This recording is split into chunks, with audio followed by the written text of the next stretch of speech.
بسم اللہ الرحمن الرحیم۔ ہمارا آج کا موضوع ہے کھیل و تفریح۔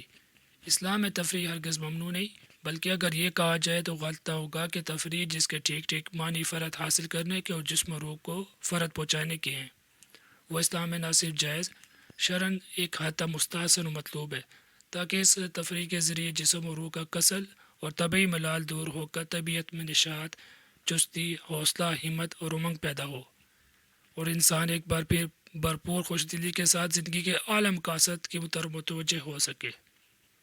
حال بتائیے ضروری ہے کہ وہ تفریح واقعتاً تفریح ہو، یعنی اسے جسم و روح کو فرحت و مسرت نصیب ہو، وہ لاہ و لعب اور لاؤ حرکت نہ ہو۔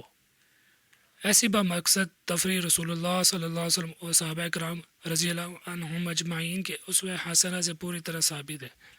آپ صلی اللہ علیہ وسلم نے نہ صرف اسے جائز قرار دیا ہے، بلکہ اعلیٰ مقاصد کے پیش نظر اسے باعث اجر و ثواب سمجھا ہے۔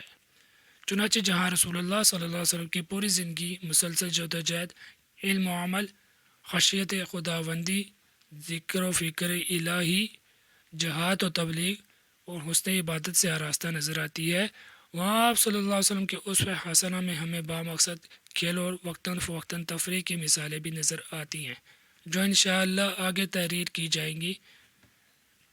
اسلام میں با مقصد تفریح کی جو اجازت دی گئی ہے، اس کی وجہ ظاہر ہے کہ اسلام سستی اور کاہلی کو ناپسند کرتا ہے۔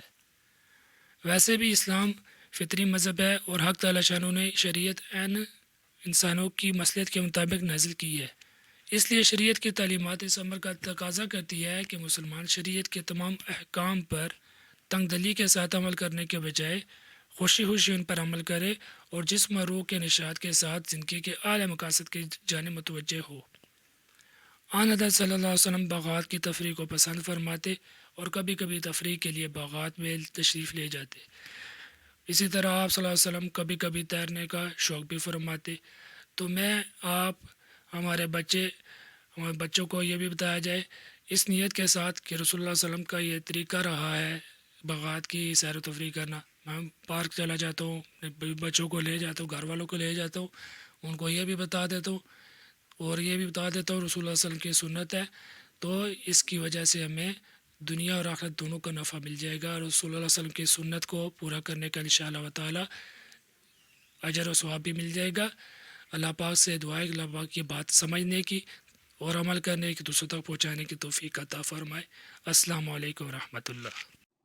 میرا چینل سبسکرائب کرنا مت بھولیے گا اور پریس کے بٹن کو پریس کیجیے گا تاکہ ہر نئی آنے والی ویڈیو آپ تک پہنچتی رہے۔ ساتھ ہی ساتھ میں میرے فیس بک پیج کو بھی ضرور لائک کیجیے گا، شیئر کیجیے گا، کمنٹ کیجیے گا۔